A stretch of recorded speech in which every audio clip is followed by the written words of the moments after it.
All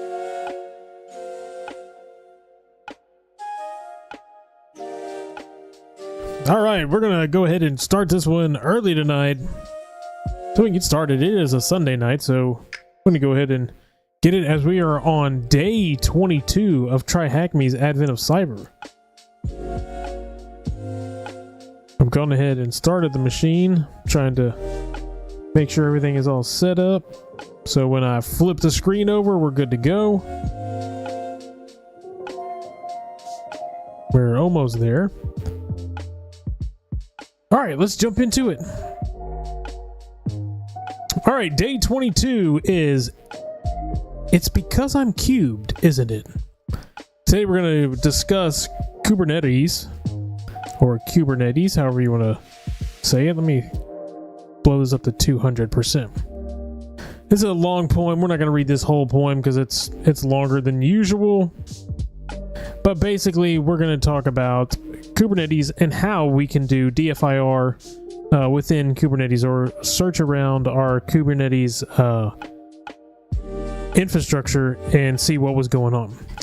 So today, the learning objectives are to learn about Kubernetes, what it is and why it's used. We're going to learn about DFIR and the challenges that come with DFIR, and in a ephemeral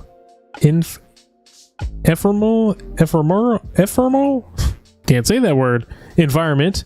Learn how DFIR can be done in a Kubernetes environment using log analysis. So once again, we are going to be looking at logs tonight.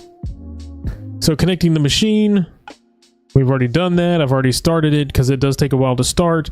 And in fact, I do believe I need to run. Let me see. I know there's somewhere on here we need to run something because it's going to take it a while to start.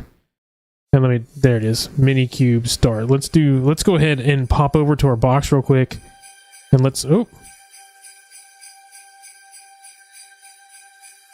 come on, let's open it up all the way. There we go. All right, let's go ahead and start a terminal. Let's make sure that this is big so everybody can see it. I think we always crank this up to about 20.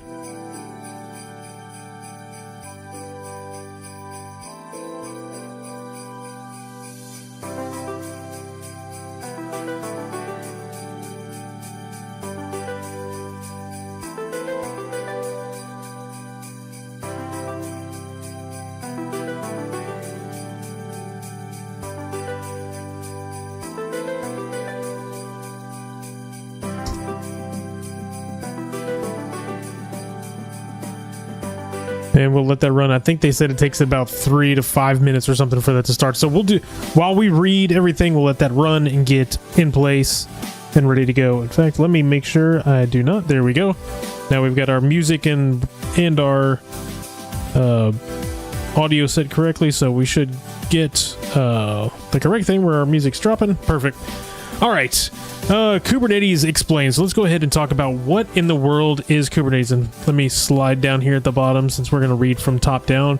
Kubernetes. Back in the day, it was very common for companies and organizations to use a monolithic architecture when building their applications. A monolithic architecture is an application that's built as a single unit, a single code base, and usually a single executable deployed as a single component. So when we talk about a monolith, for those that watch History Channel or something along those lines, a monolith is a single piece that is from the ground up, right? All the way to top. It's one single piece. That's what they're talking about when we talk about this code base. Think about going in and building out a code structure, and all it is one big, long text file.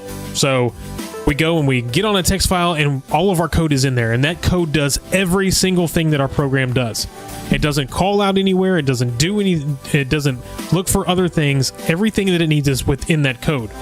That's how everything used to go, and people still do use that same type of architecture. But nowadays, we have microservices. Kubernetes is part of the microservices, and we use that to be able to update things on the fly and not have to worry about updating the whole entire code base. So let's say, for instance, you've got some code over here that is in your application, you're taking payments, and you need to make sure that that code is safe. You can just go work on the payment code and not have to worry about the application code that's actually showing, and we're talking, in this case, we're talking about a web app. You're not talking about the one that's actually showing the pictures of other things or the output of it. So that's what, when we're talking about a monolith, we're talking about a single code base, one big, long structure. All right, for many companies, this worked and still does today. However, for some companies, this style of architecture was causing problems, especially when it came to scaling. The problems with monolithic applications is that if a single part of the application needs scaling, the whole application has to be scaled with it. It would make far more sense for companies with applications that receive fluctuating levels of demand across their parts to break the application down component by component and run them in their own microservices. That way, if a microservice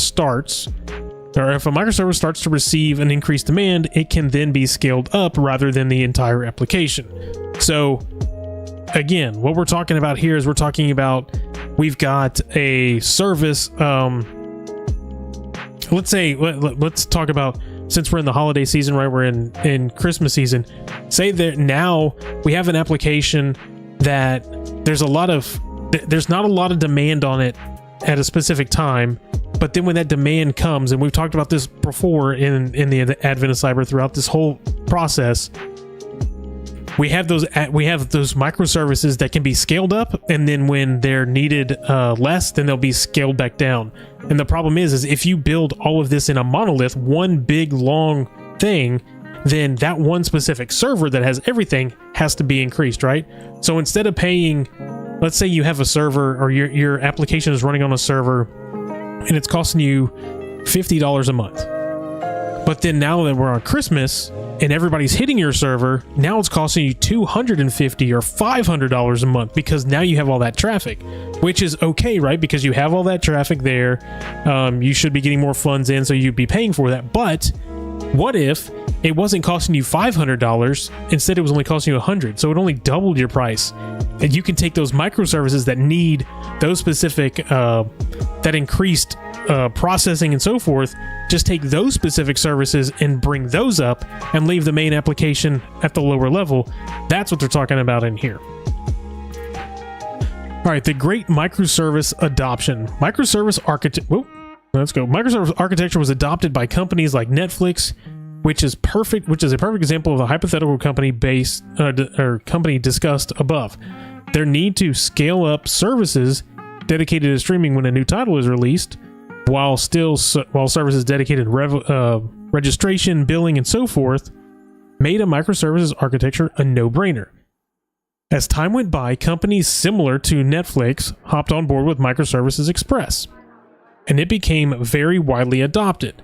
Now, as for the hosting these microservices, containers were chosen due to their lightweight nature. As many of you may imagine, an application of this scale requires hundreds, if not thousands, of containers. Suddenly, a tool was needed to organize those containers. Guess what that tool is? That tool is Kubernetes. Let's scroll up some. There we go. So let's introduce and talk about Kubernetes. Kubernetes was made for this specific application. Kubernetes, it's a container orchestration. So when we're talking about orchestration, we're talking about like what it's actually the main thing on the outside of it, right? So we have all of these cubes, right? But Kubernetes on the inside is dealing with all of these containers. It's the orchestrator. It does all of the work behind the scenes to make sure that these things work. Imagine if one of those microservices mentioned earlier is running in a container, and suddenly there's an increase in traffic, and this one container can no longer handle all the requests. So the solution to the problem is to have another container spun up for the microservices and balance the traffic between the two. Kubernetes takes care of this solution for you by orchestrating the containers when needed. So it'll spin something up when it's needed, and it'll tear it down when it's not. That makes things a lot easier for everyone involved, and it's because of this, along with the widespread adoption of microservices architecture, that Kubernetes is so ubiquitous in the digital landscape today.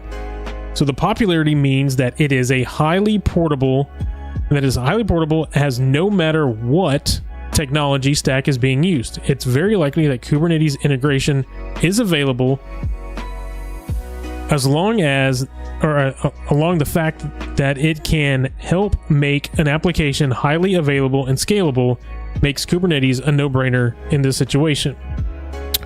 So in Kubernetes, containers run in pods. These pods are run on nodes, and a collection of nodes makes up a Kubernetes cluster. It is within this cluster that McSkitty and co-investigation and the company investigation will occur. If you're interested in learning more about Kubernetes, we have a range of rooms on the subject. A good place to start would be the Introduction to Kubernetes room. Then there's plenty more based on the Kubernetes hardening module. Okay. All right. So DFIR. So what's DIFR or DFIR? Digital Forensics and Investigative Response, right? Or Incident Response. Every cybersecurity professional throughout their whole time is going to stumble upon DFIR in some way, shape, or fashion. This is stuff that people use on a daily basis. You might get something from HR, you might get something from a manager, you might get something, and you've got to go be the forensics person and figure out what's going on. DFIR doesn't necessarily mean that you're diving all the way into, what's going on within the RAM or the memory of a machine to go find something. DFIR is a massive landscape. It could just be that, hey, there was an incident with a user and you need to go find out what this user said or what they did, right? All right, so let's get into this. Every cybersecurity professional has stumbled or will stumble upon DFIR at some point in their career. It is another acronym in IT. We all love our acronyms. It stands for Digital Forensics and Incident Response. These two investigative branches of cybersecurity come into play during cybersecurity incidents. A DFIR expert will likely be called to action as soon as an incident is ascertained or will be expected to perform actions that fall into one or both of these disciplines, one of them being digital forensics and the other one being incident response. What's up, Brandon? What's up, Brandon Maverick? Digital forensics, like any other forensic discipline, aims to collect and analyze digital evidence of an incident. The artifacts are collected from the affected systems and are used to trace the chain of attack and uncover all the facts that ultimately led to the incident. Incident response, while still relying on data analysis to the investigation of the incident, focuses on the response part of it. Actions such as threat containment and/or system recovery. The incident responder will isolate infected machines, use the data collected during the analysis to identify the hole in the infrastructure security, and close it. And then what they'll do is they'll recover the affected systems and clean it to the previous or prior to the compromised state. So let's picture an incident responder as emergency first responders whose aim is to contain damage, extinguish the fire, and find and stabilize the victims. On the other hand, the digital forensics analysis is a crime scene investigator or the detective trying to recreate the crime scene and ultimately find the evidence to identify and frame the criminal. All right, both roles are expected to document. Yeah, we've got that. In the task at hand, we will help McSkitty and Glitch become digital forensics analysts and retrace the malicious actor steps. We will especially focus on collecting evidence and artifacts to uncover the perpetrator and present our analysis to the Warville townspeople. All right, excruciating ephemeral. DFIR can be a lot of fun. It's easy to feel like a digital detective analyzing the crime scene and connecting the dots to create a narrative string of events explaining what happened. But what if the crime scene vanished into thin air moments after the crime was committed? That is the problem we regularly face when we carry out DFIR in a Kubernetes environment or in a lot of virtual environments. This is because, as mentioned, Kubernetes works in workloads run in containers. It is very common that a container will have a very short lifespan, either spun up to run a job real quickly or handle an increased load before being spun back down again. And when they say spun back down, that means it's completely torn out. It's done. It's not just like brought up and then brought back down and it still has all the memory. Like when it's brought down, it's dead, right? In fact, in this year's 2024 Cloud Native Security and Usage Report, Sysdig found 70% of containers live less than 5 minutes. So that's a lot of information that's being spun up and spun down with only 5 minutes to be able to find the information. So, how can we fix this? What can we do about it? Well, let's not worry. It just means we have to expand our digital detective toolkit.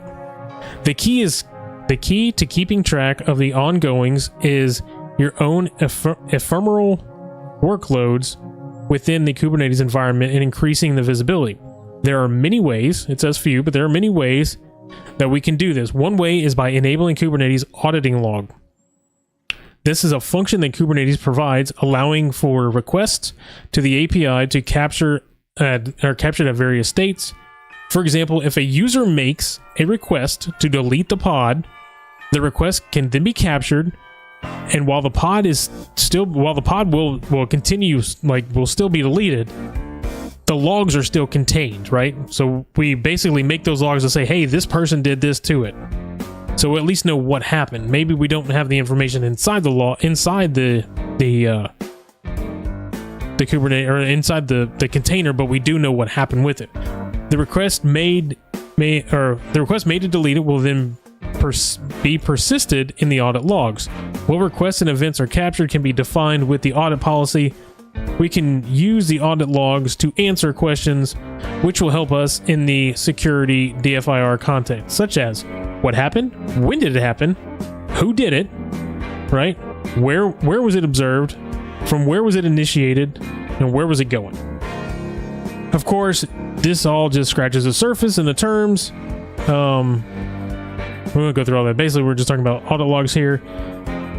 All right, so let's start our investigation, as mentioned before, from the log sources. Some of the log sources would disappear from their sources, like pods. Let's see. Okay, so the VM is already open. A terminal, we can go ahead. We started this. Let's make sure. Are we already up?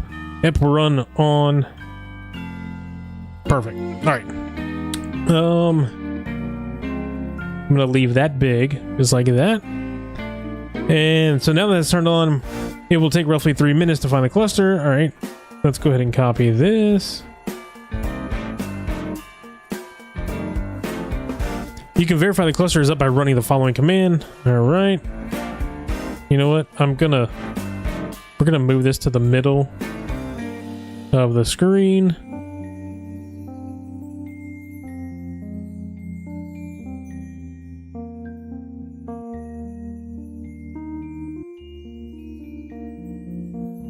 And we'll go ahead and hit run on here.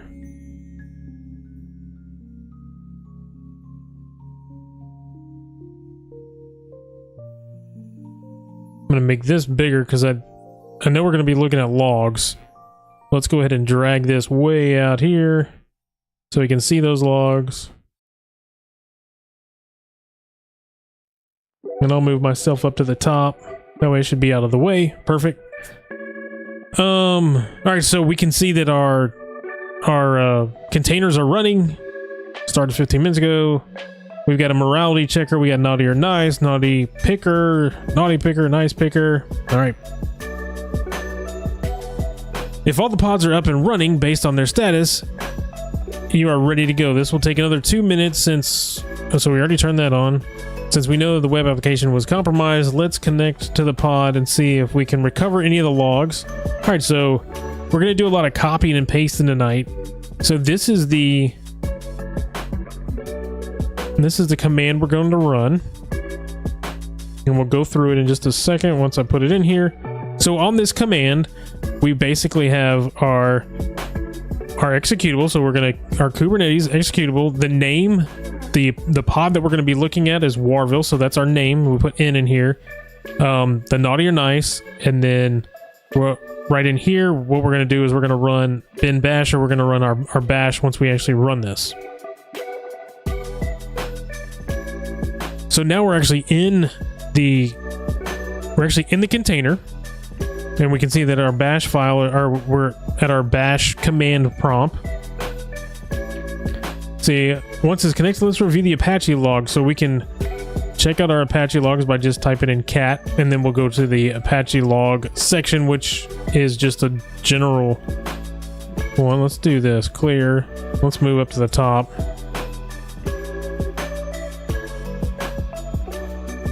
And let's do copy base. Wait. Let's come over here.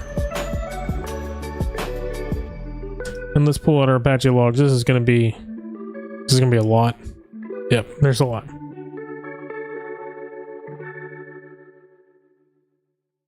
Alright, let's do this. I'm gonna make this full screen.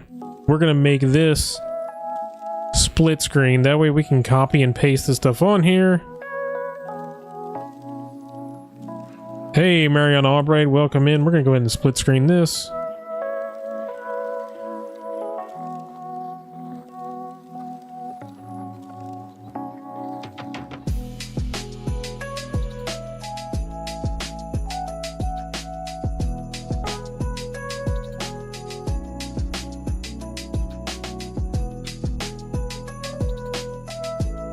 That's running. All right, there we've got that already copied. Then we're in our logs.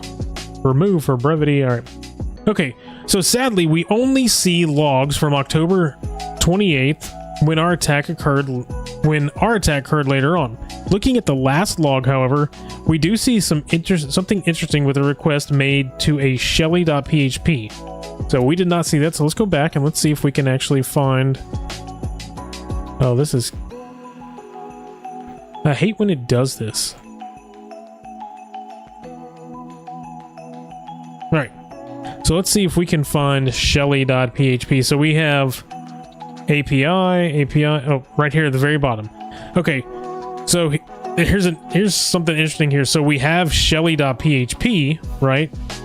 So we've got shelly.php, but interestingly enough, if we look at what's behind it, we see that we've got cmd equals who am I. So what this tells us right here is that this PHP file where it says shelly.php, to me what that means is maybe somebody created a web shell and was able to upload it or put it in there, or some way, shape, or form they got a web shell in there. With that web shell, now they're able to use the commands on the back end. They're able to actually use cmd equals who am I to find out who they're logged in or who's logged into the machine. So this tells us that we are on track. Terminate the session using the pod exit. Fortunately, McSkitty knew that the log source was so divide. Navigate to our backup directory. Okay, so let's exit out.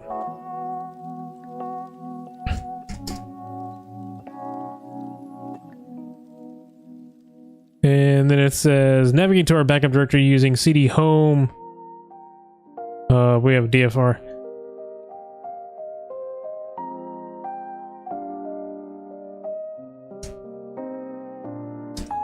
All right. So now we're in that. And it says this is where you'll find stored logs of pod. Review these logs to see what. Okay. So we could probably just do ls. Actually, let's do clear real quick. So let's pull this up. Let's do ls. And then we're going to do cat pod. All right, so now we see here's all of our log files in here. No one's throwing any snowballs. Ooh, good. That means I'm not getting hit in the face. All right, so we now see what we've got going on in here. Let's see if there's anything interesting in here. Oh, we see a lot of interesting stuff in here. Okay, so now we see Who am I? We've got a who am I here. We have a ls, so they're trying to see. They're trying to cat the database.php to see what's in the database. They're trying to find which NC was that netcat, which netcat's being run. Still another who am I. So there's a lot of stuff going on in here. Interesting.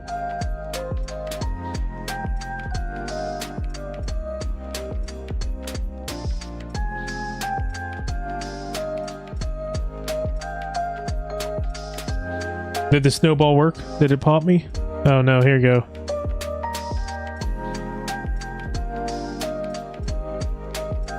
Snowball should work again now. It was logged out. Alright, so review the logs and see what Mayor Malware was up to on the website and answer the first 3 questions at the bottom of the task. Okay, so let's scroll down to the bottom of the task and see what our first 3 questions are.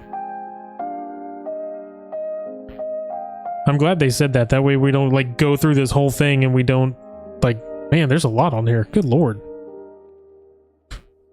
We're gonna be doing a lot. Man. Alright. Here we go. What is the name? Okay, that's Shelly. We saw that. Shelly.php.php. Oh.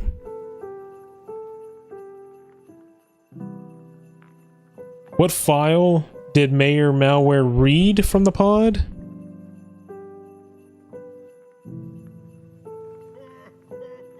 What file did he read?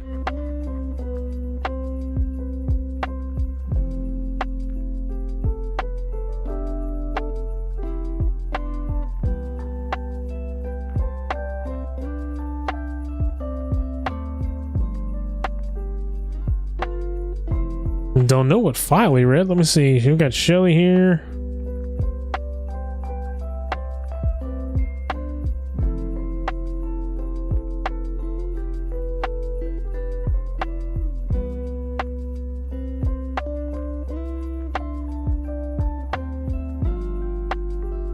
Hey, throw it in my face. It'll cool me off.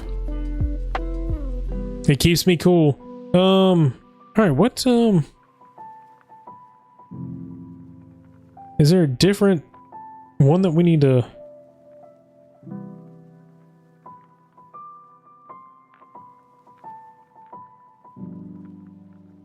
What tool did Mayor Malware search for? Oh, NC. I saw that. That was Netcat. Right? Yes. Alright. So what file did Mayor Malware read from the pod?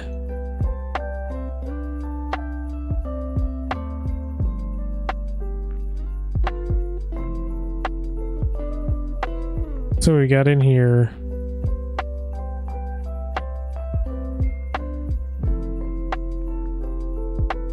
We got API. I'm not seeing what file he read though.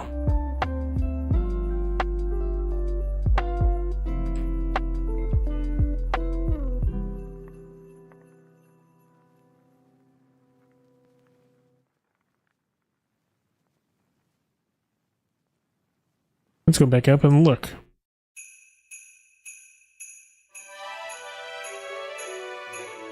Did I miss something somewhere? It said he read a file?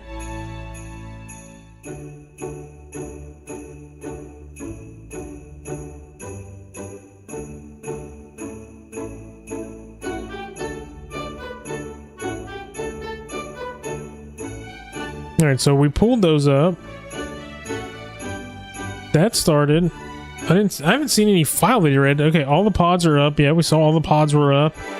Once we connected, we looked at the Apache log.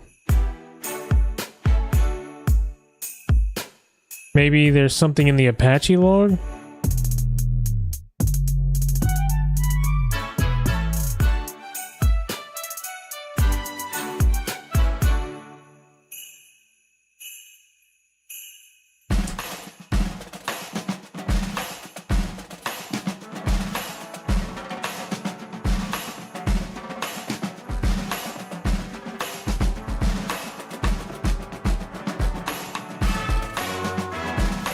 I think I missed something.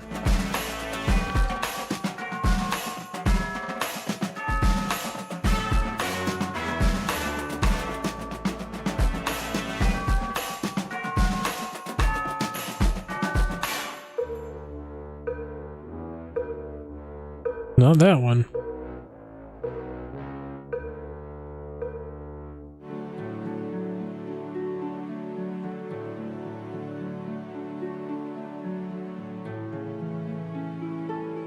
All right. I see Shelly in here. I still don't see what log or what file he read.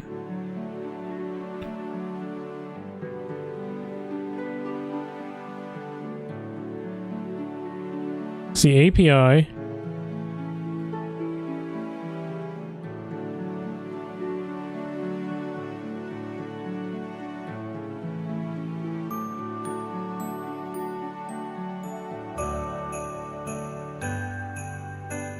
I'm missing something somewhere.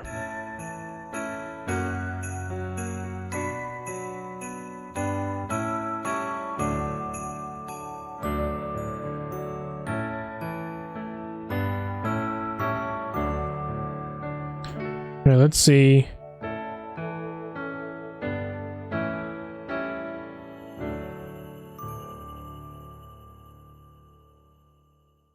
Index, there's API. I swear it says it's like a 2.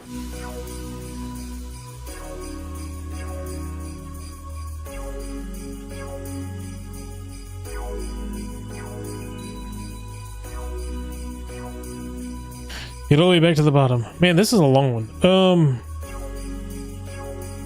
What file did Mayor Malware read from the pod? Dot.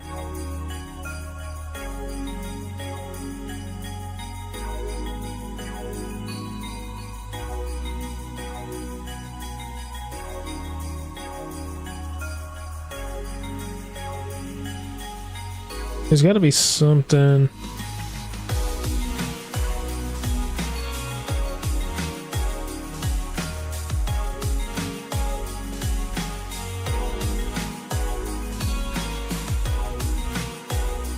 We got the who am I? I'm looking at the walkthrough because I don't know what I'm missing.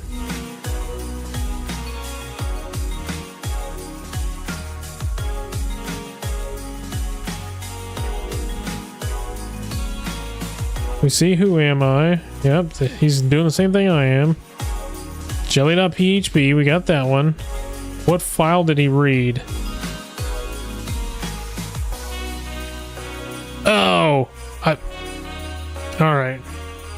Yeah, I was not paying attention. So, all right. So look, and we actually looked at that already. So Shelly, let's back out. All right, exit. All right, now I'll show you. I totally missed it.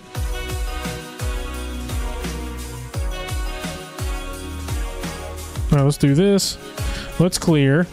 Let's ls this one again, and let's say show me the pod. So let's cat pod. All right.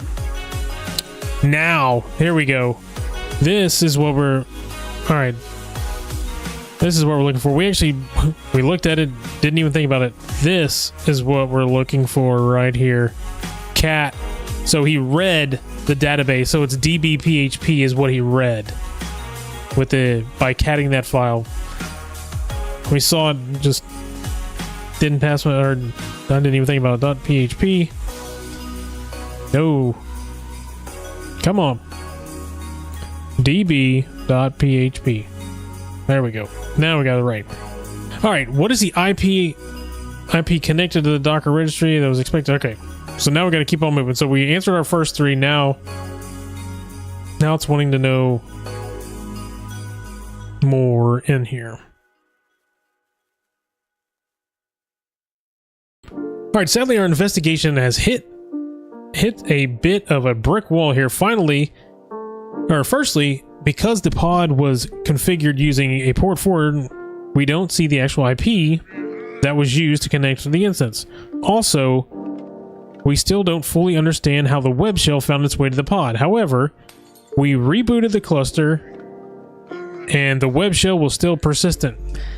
That to me makes me think that maybe the actual image of the container has it on there. Meaning it must live within the actual image of the pod. Oh, well, there you go. First, that means we need to investigate the Docker image further. Okay, so let's review the registry and the container. Let's run Docker PS on here. Okay. Docker PS. That is not Docker PS.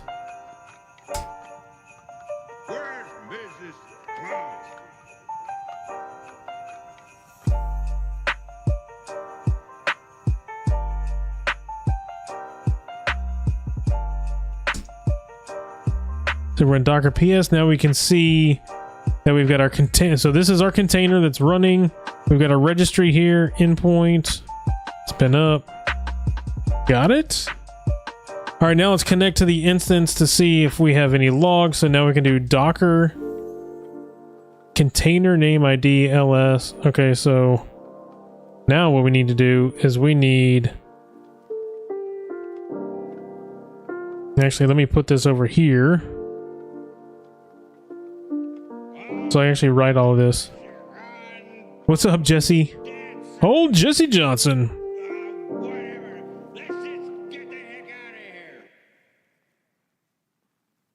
All right, so this is what they're going to want us to do.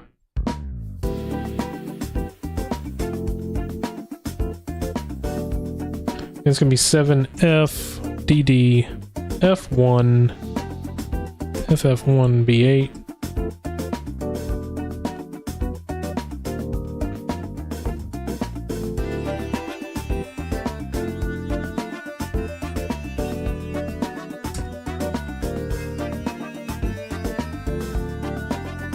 Oh, is that the wrong one? Is it this one?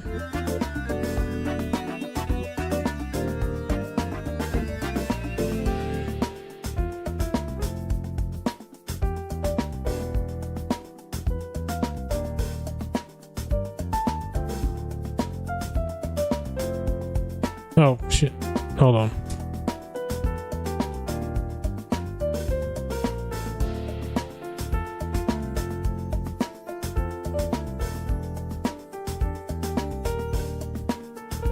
Container name and ID. Am I putting the wrong thing in here? This shows you how much of a noob I am with Kubernetes. I am not a canuber. I'm not a Kubernetes person.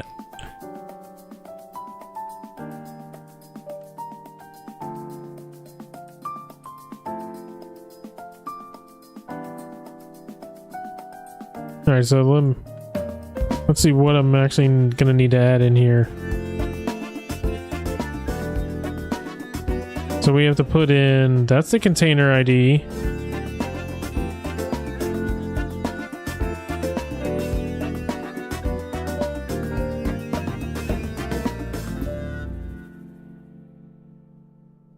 So it's a register 22.7, is that what it is? And then the ID?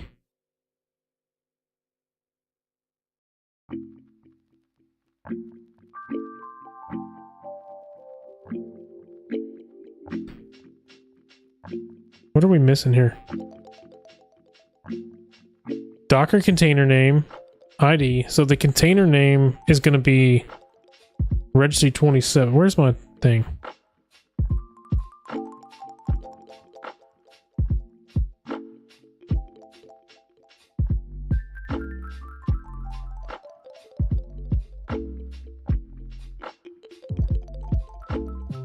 Wait, no, that's the image. That's not the name of it. Hold on.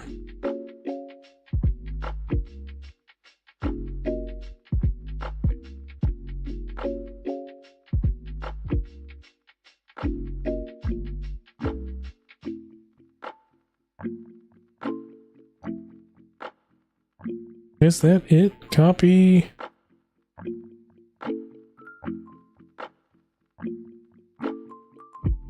All right, we're going to see if this works. Maybe it does, maybe it doesn't. If it doesn't, then...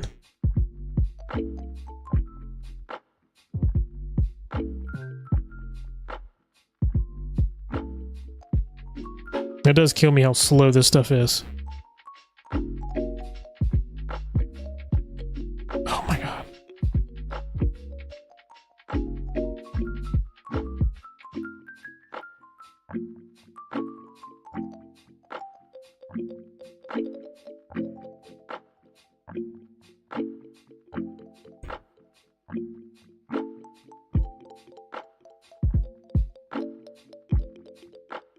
Nope, that is not it either. All right, so I'm missing something. Let's see.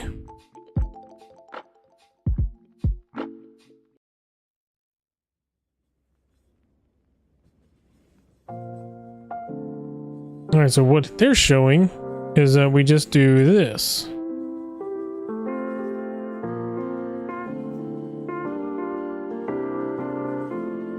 Docker exe dash exe, not exit, exe. Oh my god, exe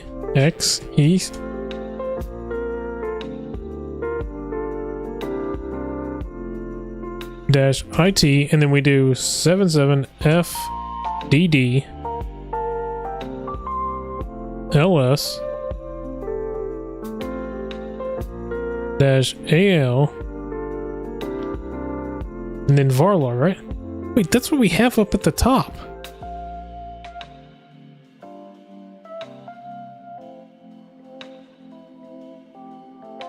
Why did this not work before?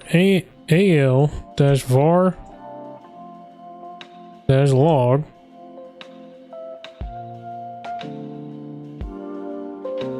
well, that is like, okay, not sure why that didn't run last time.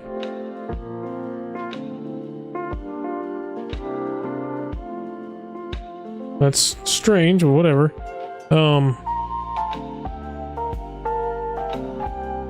Alright, so that runs there. Again, we hit a wall since we don't have any of the registry logs. Luckily, Docker itself will keep logs for us. Let's pull the logs.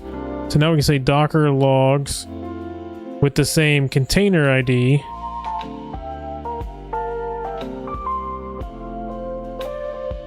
Okay, so now we should be able just to do the same thing.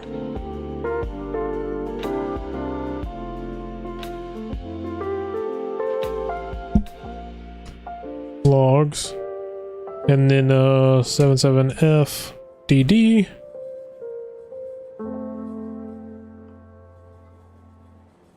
Oh, hey, that's a lot of logs. All right, so now we got the logs.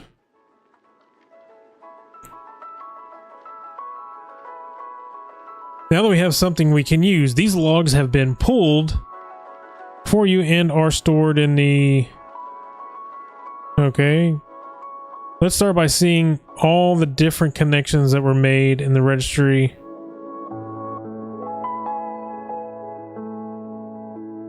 Let's start by seeing all the different connections that were made by the registry by searching in the head.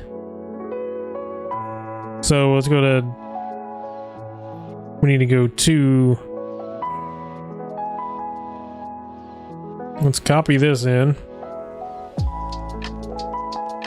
But we need to go to the DFIR artifacts. Are we in that folder? Yep, let's clear. Alright, so it says cat Docker registry files. So we're going to look into the Docker registry files. We're going to grep, or we're going to search for head. And then we're going to cut and create columns. That's our first column. Okay, so here are all the IP addresses that connected to this thing. Sweet. So we have 172.17.0.1, 10.10, 130, 253. Perfect. In fact, let's do this. Let's, as any investigator would always do, let's copy this and let's put it over here on our notes so we have it. Maybe we'll get questions for those later. We'll see. All right, let's see. So we pulled that. So now, all right, here we can see that most of the connections in our registry was made from the IP of 172.17.0.1. However, we can see the connections were also made by 10.10, 130, 253, which is not an IP address known to us. Let's find all the requests made by this IP address. All right, so now we're going to do the same thing, but we're going to grep for just the IP address. Let's do that. Let's drop that into there. Let's clear again, and then drop that in there. So now on here, what are we doing? We're gonna look, we're gonna cat the Docker file again, and then we're going to search or grep only 10.10, 130, 253. We're gonna look for anything that has that in there, and that's what we want to see. So we'll pull that one out, and let's go ahead and enter. It should give us, okay, so here, now we see all the logs. We see in red all the logs that have to deal with this. We can see, let's go through and look at this. It looks like we've got a wish list website, blobs. Oh, we actually have a hash in here too. So it looks like we got a big long hash of something. Is there anything else in here? Put, add, put, post. Oh, we have a patch. What's this? So it looks like somebody's patching something over here. Right here. That's a patch. Put. What time is that? So, 29 October, 12:30, 4:31. Oh, okay. So it looks like, somebody put this file in there and then used it to patch the thing. We got to commit. All right. Now that we search, okay, now that we're getting somewhere, if we review the first request, we can see that several authentication attempts were made, but we can also see that a request to read the manifest of wish list web image succeeded, as HTTPS status code 200 is returned in the log entry. Okay, so let's look at this. Where's our...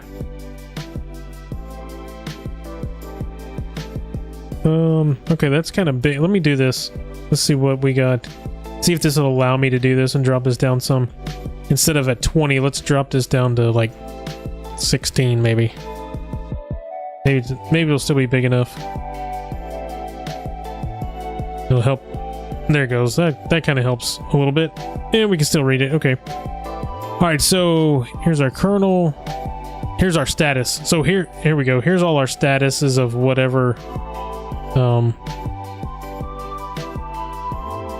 Well, whatever happens. Here's all of our statuses. So we have all 200s here. It looks like we have a 202, another 200. We have a 404. What's a 404 from?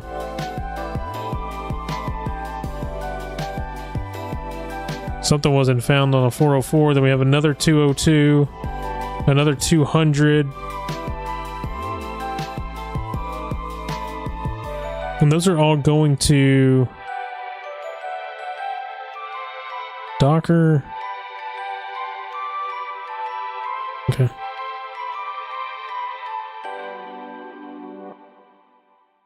What we also notice is that the user agent in the request is Docker, meaning that it was a request made by the Docker CLI to pull the image. This is confirmed as we see several requests. Then to download the image from this, we learned several things. The CLI, the Docker CLI application, was used to connect to the registry. Connections came from 10.10 130.253, which is unexpected since we only upload images from 172.17.01. That client was authenticated, which allows the image to be pulled. This means that whoever made the request had access to the credentials. All right.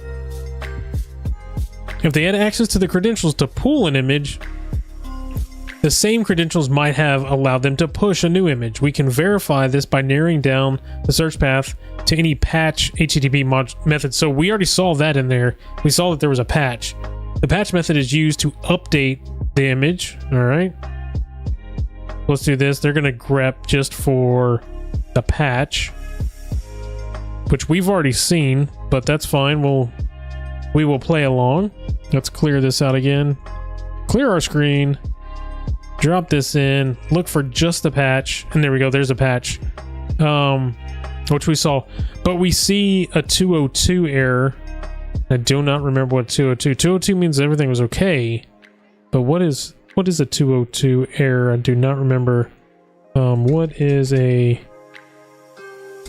202 error?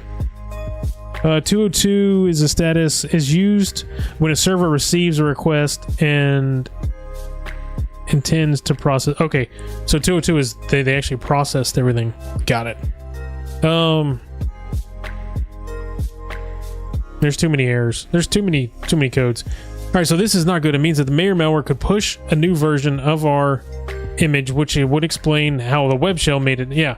So basically got on there, added the web shell to an image, and then replaced the image with by logging on, pulling the image down, adding the web shell to it, and then patching it, as in pushing it back up and putting it in place. Use the image or use the information to answer questions 4 through 6 at the bottom. Now that we know Mayor Malware had access to the credentials of the Docker registry, we need to learn how he could have gained access to them. We use the credentials. All right, let's see. Looks okay, like the attack happened. Now let's turn. Now it's time to return to Kubernetes environment and determine how this was possible. McSkitty was made aware that Mayor Malware was given user access to the Naughty or Nice Kubernetes environment, but was assured that the DevSecOps team that he wouldn't have sufficient permissions to view the secrets. The first thing we should do is make sure that is the case. To do this, McSkitty decides to check what roles have been assigned. All right, so we can do this. Whoop.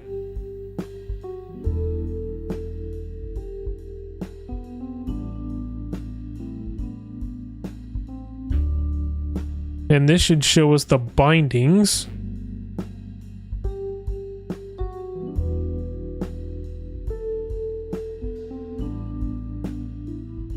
All right, so it looks like Job Runner has a Job Runner binding, the name Job Runner, and then we have Mayor Malware as a binding. We should also be able to just do this.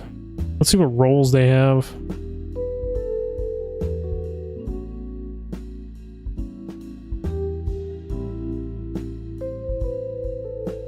So, Mayor Malware, there's a Mayor User and a Job Runner on the role.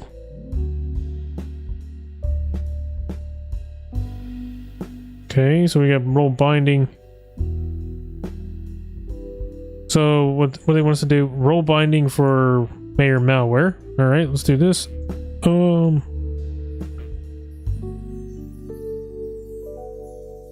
Describe the role binding for Mayor Malware. So Mayor Malware done. Role Mayor.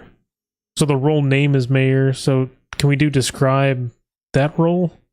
Yeah, just describe the role. There we go.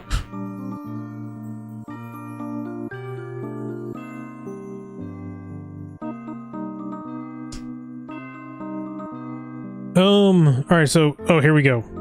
So now this shows us that Mayor Malware has the ability to create, to get, and to list everything. He has the ability to execute the pods right here. So there you go. So he actually has the ability to get on there, to create, to pull stuff down, to see what's on there, pull it down, upload it. So yeah, he's been given way too much access. He's been given access, more access than what he should have. The output here tells McSkitty something very important. A lot of permissions. A lot of permissions listed here are, as you would expect for non-administrators or Kubernetes, all expected the permissions except, or permissions of the pods execute. So the execute allows the user to shell into the containers running within the pod. This gives McSkitty an idea that of what the Mayor Malware or what Mayor Malware may have done. To confirm her suspicion, she checks the audit logs for Mayor Malware's activity. All right, before we do that, are there any questions we can answer down here?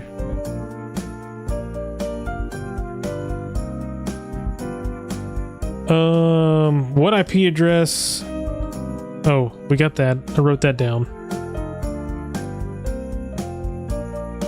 That's the 1010, or should be the 1010. Got that one. At what time is the first connection made from the IP to the Docker? Okay, I don't think we've run anything for that yet. At what time is the updated malicious? Oh, we actually saw that. Okay. Let's go back up. So we need to look at times. Let's see if we got time frames in here. We did these. All right, cat audit log.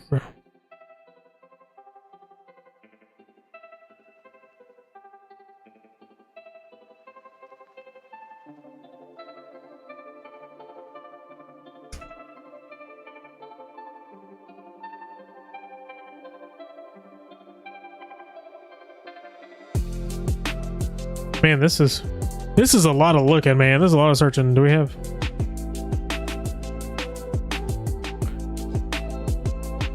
So we've got the verb, we got username, Mayor Malware right there. Do we have time frames on this one?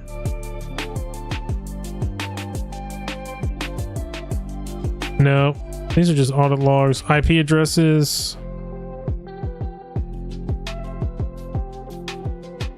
Jesse Johnson, everybody calling Jesse Johnson. Branded Maverick has sent you a DM on LinkedIn. Please check that out. Here's our time. Oh, so we do have some time. So do we have...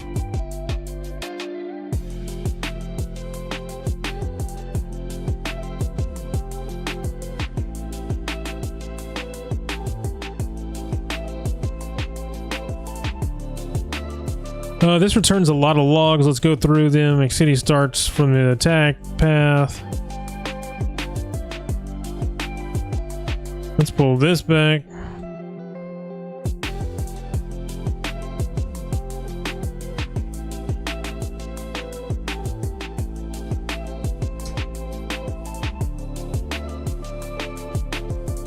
Resource bindings. Hey, that's what I'm here for.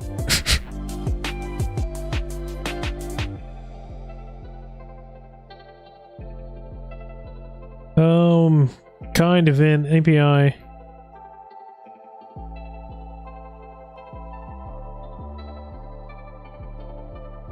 This returns a lot of logs. Let's go through them as McSkitty starts to form the attack path taken by Mayor Malware. So let's get the secrets. So that was the secret, so we grab those. This log snippet tells us that the Mayor Malware attempted to get secrets stored on the cluster but received a 403 response as he didn't have sufficient permissions to do so. Note, a plural git command runs. Alright, so these logs are disgusting, man. How the hell do you read these things? Resource. I don't even see, like, oh, there it is. Code. Anybody watch, anybody ever see Megamind? Code 403. There's a 403 there. Man, these logs are gross. There's got to be a better way to make these things look decent. The log snippet tells, okay, so we saw that. So now let's say cat audit log grep resource color always verb.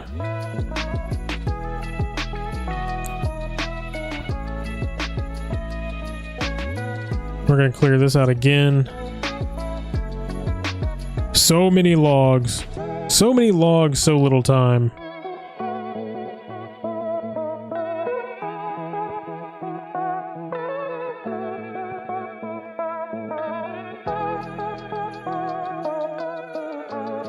Why did it not?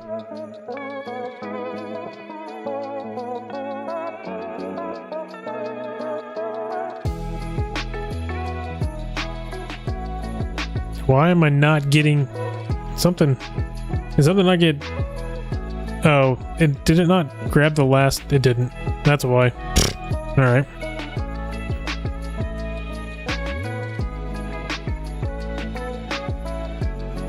There we go. All right, username, resource, role bindings, namespace, Warville, job runner.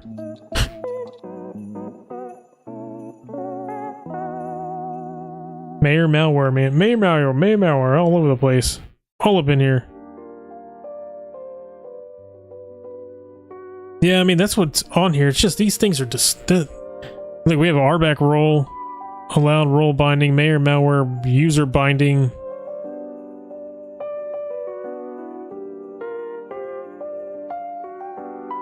Yeah, they're being denied access. We already looked at the role description. I sure would like to know why they want us to keep, like, why we're digging through these logs like this when we've pretty much already... We know what happened. Now it's just a matter of...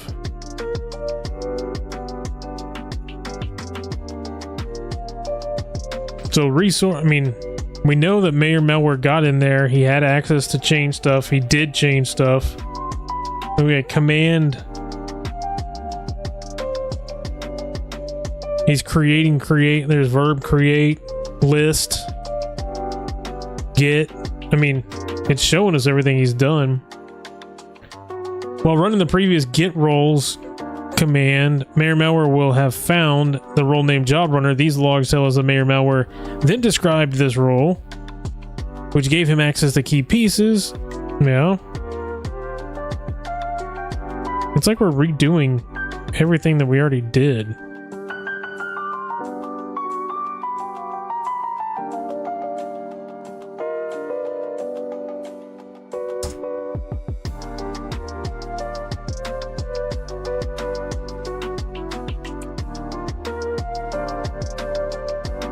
Resource pods, resource events, create. All right, let's keep reading because they just keep having us look through different ones. Now knowing that this role can view secrets, Mayor Malware has tried to find its role binding. So describe the role, which we've already done that. We've looked at the roles. Now we got the pods.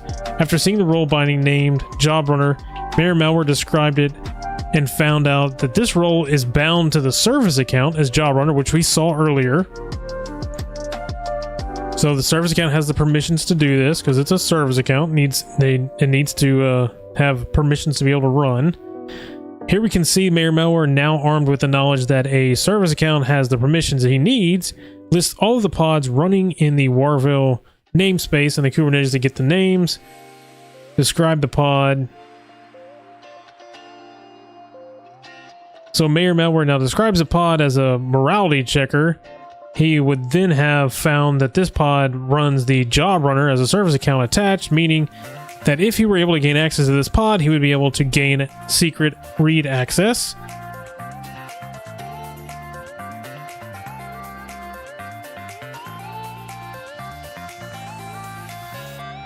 This is a lot of log stuff, man. This is just log crazy.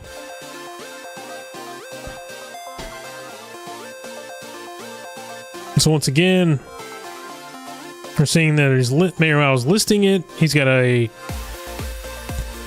get Mayor Malware.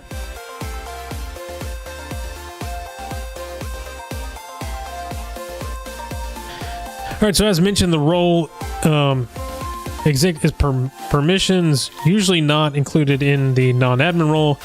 It is for this exact reason that this is the case. McSkitty feels confident that the DevSecOps team overly provisioned. See, we already saw this. They overly provisioned everything.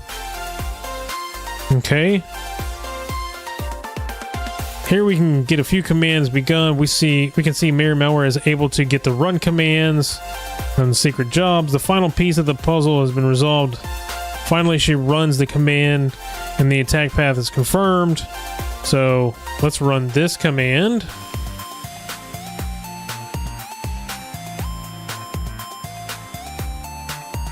And what this command looks like, hold on, let me clear all this out. This command, Kubernetes get secret pull creds in the Warville for JSON path, Docker configuration, and it's going to be in base 64. So we're going to decode base 64. And here we go. Here's this whole thing.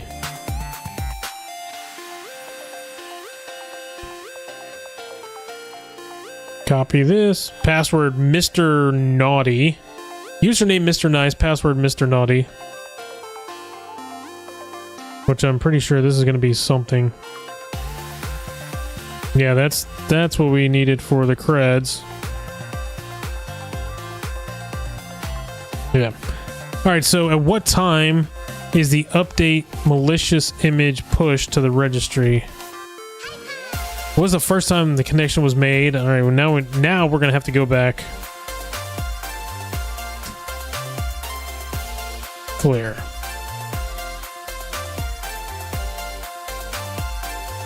Now we're going to need to rerun all of this.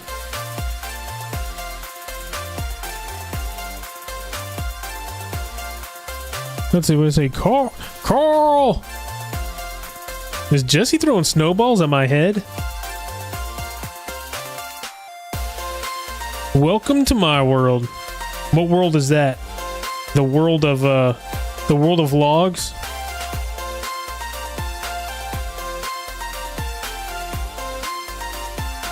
Maybe we should call Wade. Oh yeah, let's get Wade out here. We can get Wade over here.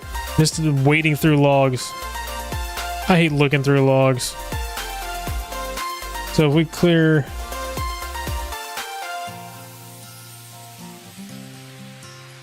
Alright, so let's do...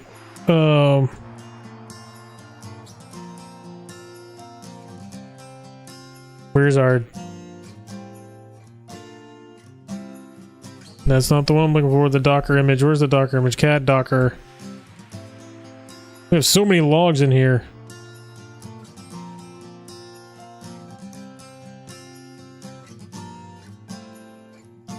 Here it is, cat Docker. Is that the registry logs that we're looking for? Yeah. Let's look at this one. Oh, great. And this should give us the time, so...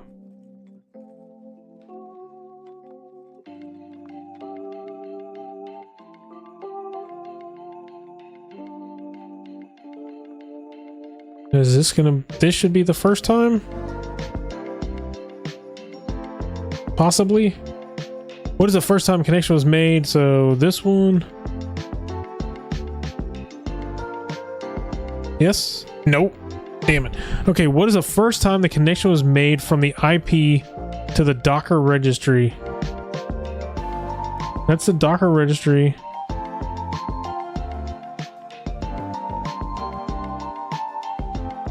Does this go in order, or this is 1234? That's 10.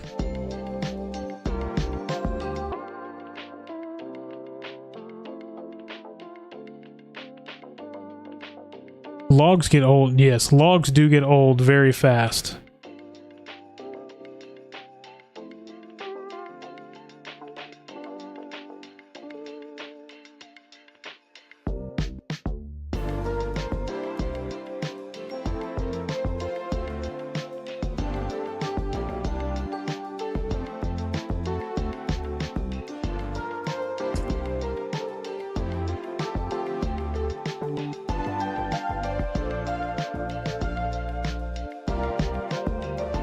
Could be.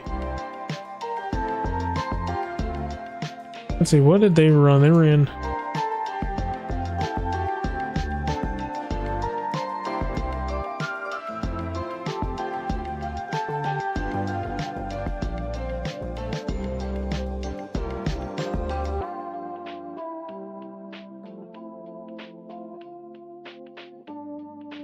Do I need this whole thing? Maybe I had it and I just didn't put the whole part in.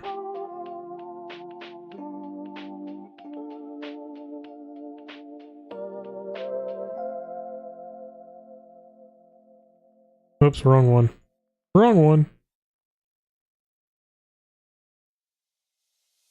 Oh, yeah, I just didn't put the wrong... I just didn't put the right one in. Alright, what is this? What time was the... Is it updated? Alright, what was it? Updated? That's all Git, so that's not going to be what we need to run.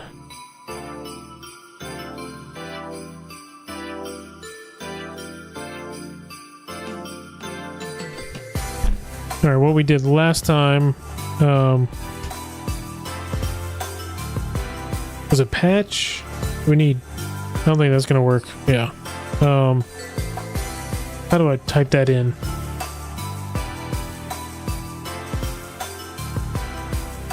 Oh, I'm looking for it. God. I'm like flustered right now. I'm like, stupid logs.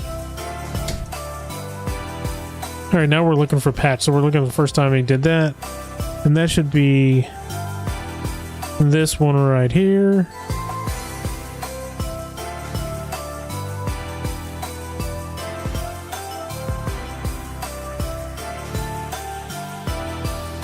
Oh, thank God. Finally I'm done. Oh. Look, I love Advent of Cyber. I've been doing it for the last 3 or 4 years. this year, man, we've done so much with logs. It is logs after logs after logs. Crazy. I love how they're bringing the stuff in, how they brought in Microsoft Azure, and they were showing some of that stuff, and they're showing some, but man, they're bringing in the new technologies, but all we're doing with the new technologies is looking at logs. I know that some of this stuff is hard to, like, they're not going to go pay for a full-blown Azure instance and put all this stuff in here and do all, I get that, but man, it's just logs after logs after logs constantly.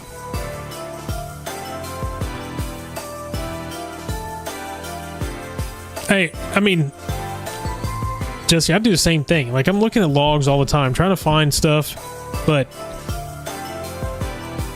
I would say the last 2 years, there's been a lot more red team. I wouldn't even say red team, but there's been more interaction with stuff on here. Like, one year we had basically like smart contracts. So we were looking at blockchain, doing buffer overflows and doing things like that. I swear, it just feels like, if not every day, every other day, we're doing something with logs on here. I mean, even when we looked at Microsoft AD, when we just looked directly at AD, all we were doing was looking at logs, right? Maybe they're trying to, like, if they're trying to show, like, blue team is fun, they're gonna push everybody away, that's for sure, because it's just log after log after log. Oh man, this is an hour and 15 minutes long. We went for a while here today. All right, that is going to be it for me for today, for tonight. I will see everybody in the morning. I was about to say in the morning at 8 p.m. In the morning at 8 a.m. Eastern for the Daily Cyber Threat Brief. We've got... oh, you know what? Hold on, everybody. I just saw this, and we want to do this. Hold on, let me pull this... let me pull this screen up.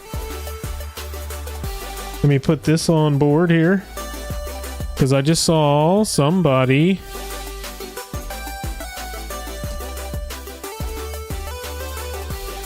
I know y'all are watching, but look who this is. We just got... Joseph just went live. Joseph just went live. I'm going to put this in chat. All of you guys go run over there right now because he just went live. I'm going to head out. Y'all go over there. I'm going to go over there and hold on. What's up? Kashmir. All right, everybody go right over to Joseph. Tell him what's up. He's going to be doing yesterday's and today's and something else.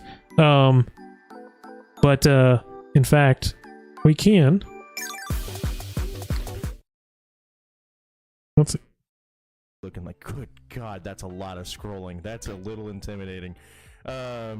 Looks like day 22 is going to be Kubernetes EFIR. All right. I'm a little more excited for that one. I do digital an hour and 15 minutes. A more junior position, mid-level.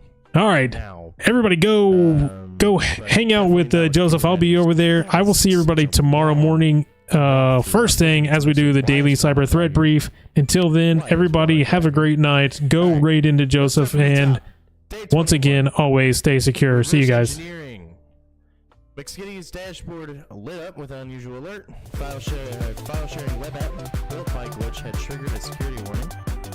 Glitch had been working hard during the SOCMAS last year with the ULog exploit, but this new alert